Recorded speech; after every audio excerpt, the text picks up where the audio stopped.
भारतीय संस्कृति कहलाती थी। ऋषि थे, मुनि थे, बड़े बड़े ज्ञानी थे, महात्मा थे, वो गुरुकुलों को चलाया करते थे।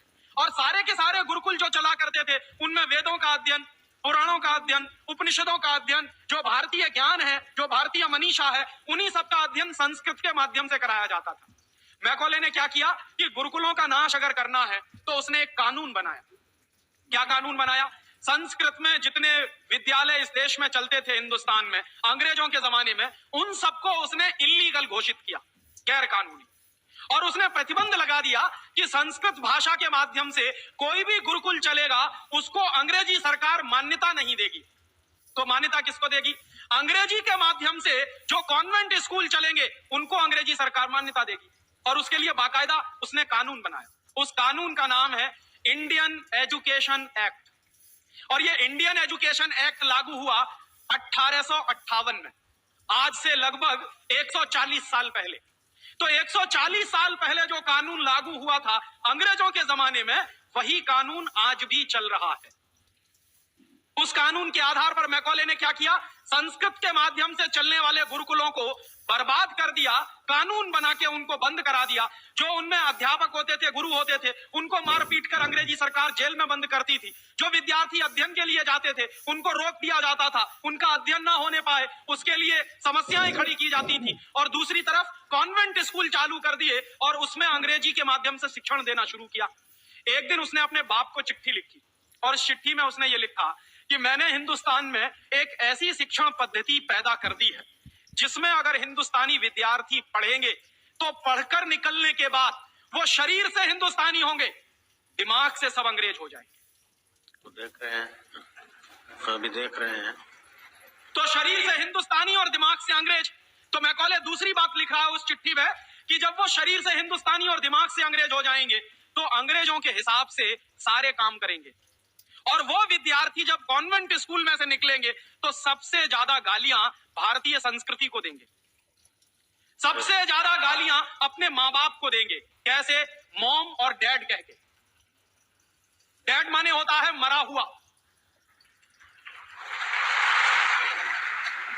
और मम्मी माने होता है शव। इजिप्ट में आप जाइए, मिस्र एक देश है, वहां पे मम्मीज कहा जाता है किसको? मरे हुए आदमी के शव को। तो हमारी मां हो गई मम्मी, और पिताजी हो गए डैड। आया कहां से ये? मैकॉले ने डाल दिया हमारे दिमाग में। और मैं ये कहता हूं कि मैकॉले तो मर गया, उसका बाप भी मर गया, सब मर गए, भगवान उनकी आत्मा को शांति दे, लेकिन उसकी जो आत्मा है वो हम सब में प्रवेश कर गई है। और कैसे प्रवेश कर गई है? मैं आपको ये इतिहास की सच्चाई बता रहा हूं कि जिस जमाने में मैकॉले ने इस देश में सबसे पहला कॉन्वेंट स्कूल खोला था कलकत्ता में, वो कॉन्वेंट स्कूल चला नहीं, बंद हो गया। क्यों बंद हो गया? क्योंकि कोई भी भारतीय माँ बाप अपने बच्चे को कॉन्वेंट में पढ़ाने को नहीं भेजता था। अंग्रेजों के जमाने की बात बता रहा हूं। अंग्रेज अपनी पूरी ताकत लगाकर भी इस देश में कॉन्वेंट स्कूल चला नहीं पाए, लेकिन अंग्रेजों के जाने के बाद गांव गांव में, गली गली में कॉन्वेंट स्कूल चल रहे हैं। और ऐसे मम्मी डैडी पैदा हुए हैं इस देश में जो बच्चे का जन्म लेने के पहले रजिस्ट्रेशन करवाए आते हैं कॉन्वेंट स्कूल। कहते हैं कि अगर रजिस्ट्रेशन नहीं कराया तो एडमिशन नहीं मिलेगा। तो कॉन्वेंट स्कूल में पढ़ाना बहुत जरूरी है बच्चे को। और मैं अक्सर पूछता हूं कि काहे को पढ़ाते हैं कॉन्वेंट स्कूल में? तो कहते हैं राजीव भाई, जब हमारा बच्चा कॉन्वेंट में पढ़ेगा तो बहुत स्मार्ट बन जाएगा। तो मैं पलट के पूछता हूं कि जरा बताइए स्मार्टनेस क्या होती है? तो अक्सर माँ बाप मुझे जवाब देते हैं जो दिल्ली बंबई में रहते हैं कि हम बच्चे को कॉन्वेंट में इसलिए पढ़ने को भेजते हैं कि जब वो कॉन्वेंट में पढ़ेगा तो टाई लगाएगा, मोजे जूते पहनेगा, बढ़िया। तो अंग्रेजों के देश में टाई इसलिए लगाई जाती है कि वहां ठंडी बहुत पड़ती है, सर्दी बहुत पड़ती है, और एक साल में 6 महीने भयंकर बर्फ पड़ती है। कभी कभी तो यह हालत होती है कि 6-7 महीने सूर्य भगवान के दर्शन नहीं होते। और वहां की जलवायु ऐसी है कि आज अगर सूर्य निकला तो जरूरी नहीं है कि कल भी निकलेगा, परसों भी निकलेगा, नरसों भी निकलेगा। भारत में ऐसा नहीं है, आज अगर निकला है तो कल भी निकलेगा, परसों भी निकलेगा, 3 महीने बाद भी निकलेगा, 1 साल बाद भी निकलेगा, ऐसे ही निकलेगा। इंग्लैंड के लोग ये गारंटी से नहीं कह सकते। तो वहां ठंडी बहुत पड़ती है, सर्दी बहुत पड़ती है। और जिन देशों में सर्दी बहुत पड़ती है, ठंडी बहुत पड़ती है, वहां के लोगों को अक्सर जुकाम बहुत होता है, नाक चलती है। तो जब नाक चलती है तो उस नाक को पोंछने के लिए बार बार जेब से रूमाल निकालना पड़ता।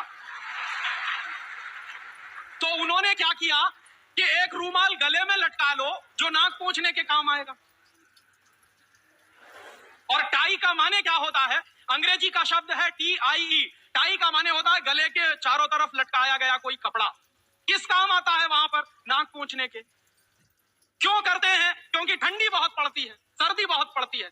हमारे देश में तो एक साल में 9 महीने गर्मी पड़ती है और यहाँ गुजरात में तो 12 महीने गर्मी पड़ती है। मैं तो यूपी का रहने वाला हूँ, वहां थोड़ी बहुत ठंडी जरूर पड़ती है, यहाँ तो बिल्कुल नहीं पड़ती। तो वहां तो इसलिए टाई लगाते हैं कि उनको जरूरत है उसकी। हम हमारे बच्चों को क्यों लटका रहे हैं अपने गले में टाई? मर गए अंग्रेज और चला गया मैकॉले, लेकिन उसकी आत्मा का वास हम सब में हो गया। जिसको देखो वो कॉन्वेंट स्कूल में घुसा रहा है अपने बच्चों को, जिसको देखो वो अंग्रेजियत की तरफ ले जा रहा है। शर्म की बात है, शर्म की बात है, सावधान होना चाहिए। एक बार बंबई में मैंने एक जगह व्याख्यान में पूछा, पढ़े लिखे कुछ लोग बैठे थे, कि आप अपने बच्चों को कॉन्वेंट में क्यों भेजते हैं? आपको मालूम है कॉन्वेंट का मतलब क्या होता? यूरोप के देशों में कॉन्वेंट का मतलब क्या होता? यूरोप में हजारों साल एक परंपरा रही है जो हमारे यहाँ कोई सोच भी नहीं सकता उसके बारे में। यूरोप की परंपरा क्या रही है हजारों साल? वहां बच्चे लावारिस छोड़े जाते हैं। आज भी यूरोप के देशों में, अमेरिका में आधे से ज्यादा बच्चे लावारिस तरीके से बड़े होते हैं। और ये परंपरा आज से 100-150 साल पहले तो बड़ी भयंकर थी। तो यूरोप में क्या होता था कि बच्चा पैदा हुआ, छोड़ दिया चर्च के सामने, छोड़ दिया अनाथ आश्रम में, छोड़ दिया किसी और संस्था में, वहां बड़ा होगा। तो जो लावारिस बच्चे वहां पैदा होते हैं, उन लावारिस बच्चों की पढ़ाई लिखाई, उनकी व्यवस्था करने का काम जिस जगह पर किया जाता है उसको कहते हैं कॉन्वेंट। हाँ बड़ो, तुम्हारे कॉन्वेंट का माने होता है लावारिस बच्चों के पढ़ने लिखने का स्थान। माने जिन बच्चों के माँ नहीं है, जिनके बाप नहीं है, जिनके दादा दादी नहीं है, जिनका कोई कुटुंबीजन नहीं है, उन बच्चों को पढ़ाने के लिए जो स्कूल चलाए गए यूरोप में, उनको कॉन्वेंट स्कूल कहते हैं। तो हम हमारे बच्चों को कॉन्वेंट में क्यों भेज रहे हैं? राम, तौबा तौबा। यहाँ तो माँ भी है और बाप भी है, लेकिन हम इतने बेवकूफ हो गए हैं कि माँ बाप के रहते हुए बच्चे को लावारिस बनाने के लिए कॉन्वेंट में भेज रहे हैं। और वहां जाके बच्चे पढ़ते हैं तो क्या पढ़ते हैं? कल जो बापू कह रहे थे किस्से में, वही बंबई में एक दंपत्ति ने मुझे कहा, पति पत्नी थे, कहने लगे राजीव भाई अगर बच्चा अंग्रेजी नहीं पढ़ेगा तो पीछे रह जाएगा। तो मैंने उनसे पूछा आपको मालूम है दुनिया में कितने देशों में अंग्रेजी चलती है?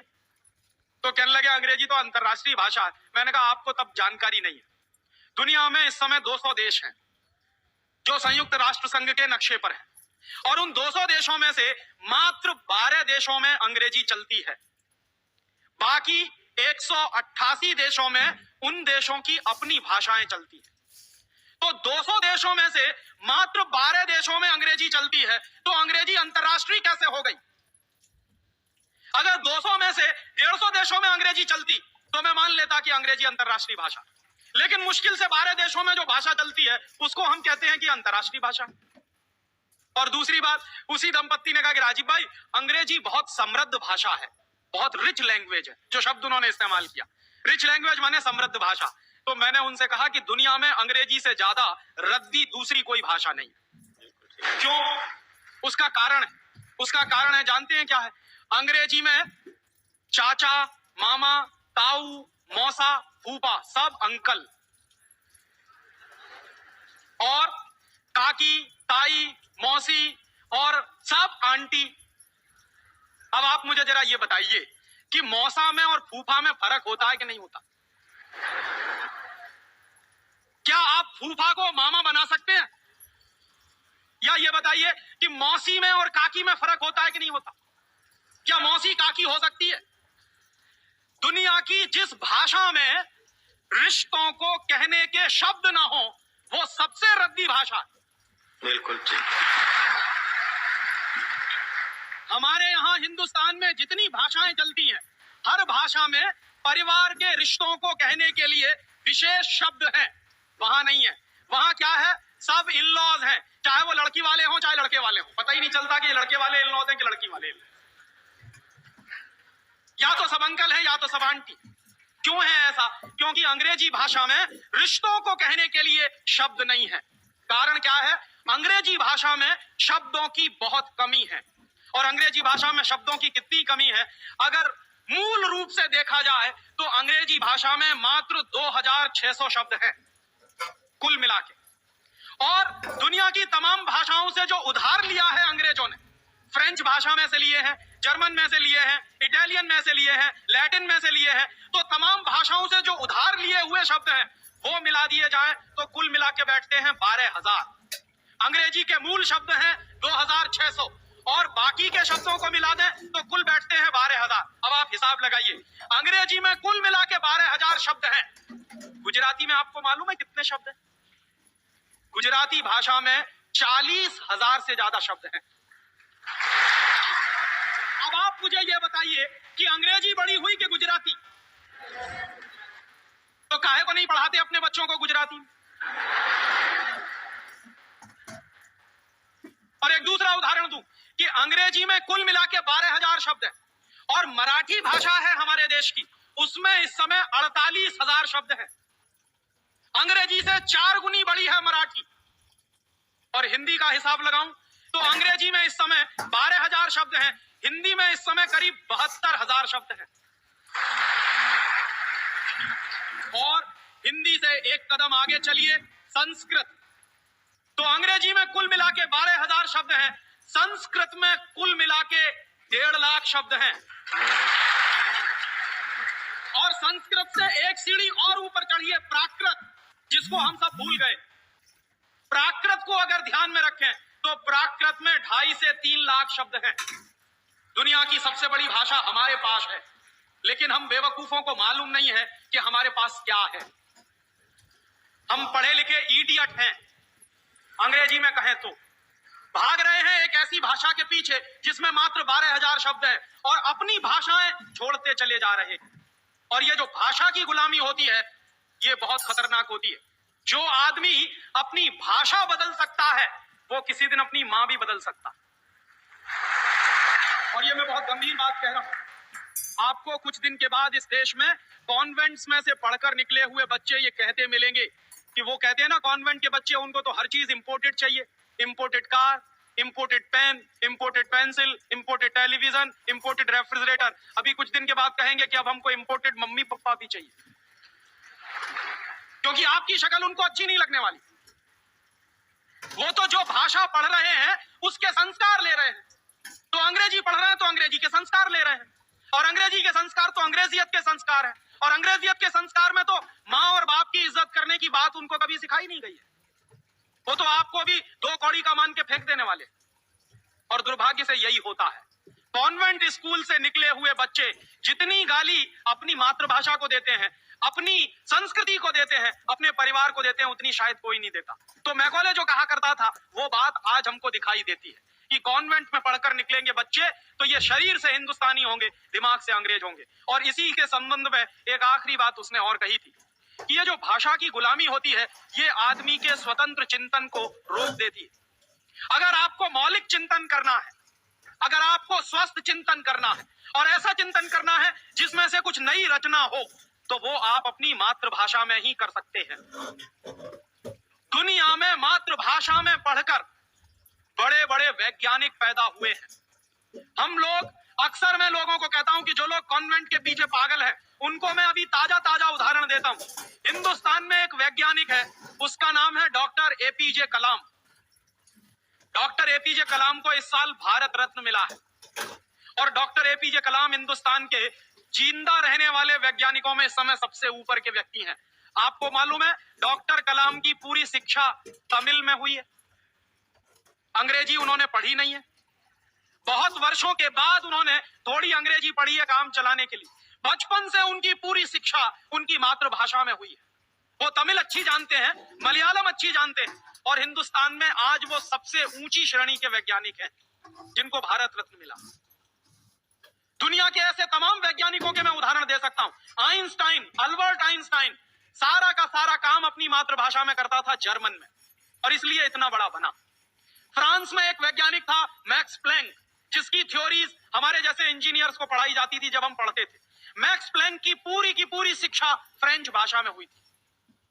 तो हम लोग जो अपने मन में गलतफहमी पाल कर बैठे हैं कि हमारे बच्चे अगर अंग्रेजी में नहीं पढ़ेंगे तो उनका विकास नहीं होगा, मैं आपको इसके उल्टी बात कह रहा हूं कि अगर आपके बच्चे अंग्रेजी में पढ़े तब उनका विकास नहीं होने वाला, वो गधे बन जाएंगे, विनाश होगा। हम लोग क्या कर रहे हैं, अपने बच्चों को कॉन्वेंट में भेज कर गधा बना रहे हैं। गधा जानते हैं क्या होता?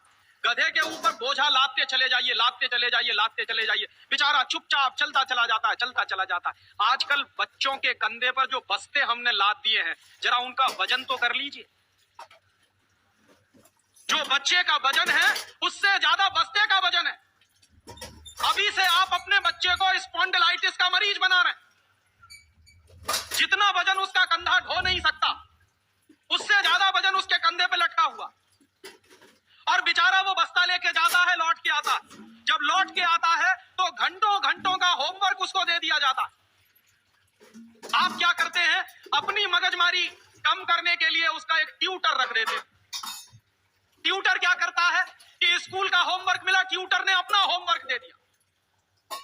बच्चे का खेलना कूदना बंद, और बच्चा अगर खेलेगा नहीं, कूदेगा नहीं, तो उसका विकास कैसे होने वाला?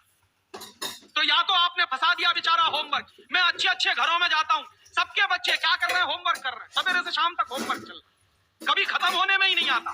भला हो ऐसे स्कूलों का। और उस होमवर्क में से बना क्या रहे और वो होमवर्क कर क्या रहे हैं? मैं आपको मेरी आप बीती सुनाता हूं, किसी दूसरे की नहीं। मैं भी बचपन में अंग्रेजी में मैं पढ़ा, और मैं सबसे ज्यादा गालियां मेरे माँ बाप को देता हूं। किसके लिए? मेरे पिताजी ने, वो एक बड़े ऑफिसर हैं, ये करने के लिए कि बेटा अंग्रेजी में पढ़ना चाहिए तो बड़ा बनेगा, तो मुझको भी पढ़ा दिया। अब अंग्रेजी माध्यम की जो पढ़ाई है, अंग्रेजियत की जो पढ़ाई है, वो क्या है? मैं आपको एक सॉलिड एग्जांपल दूं मेरा। मुझको गणित पढ़ाया जाता। गणित में क्या पढ़ाते थे? एक फॉर्मूला था जो मुझको रटवाते थे क्लास 9th में जब मैं पढ़ता था। क्या फॉर्मूला था? x + y whole square is equal to x square plus 2xy plus y square, x minus y whole square is equal to x square minus 2xy plus y square. और अक्सर इसमें गड़बड़ी होती थी, प्लस का minus होता था, minus का प्लस होता था। तो क्या होता था, मेरी पिटाई होती थी, क्लास में पिटाई होती थी। और मेरे जो अध्यापक थे तो मुझको खूब चिढ़ाते थे और मुझको खूब उल्टा सीधा कहते थे। एक दिन मैंने ये तय किया कि सब छोड़ छाड़ के ये 2 फॉर्मूले रटूंगा। तो रटने के लिए मैं बैठ गया, सब काम एक बाजू में। अब ये x + y और x - y में मैं घुस गया। लिख लिख के मैंने किलो किलो कॉपियां बर्बाद कर दी, किलो किलो कागज बर्बाद कर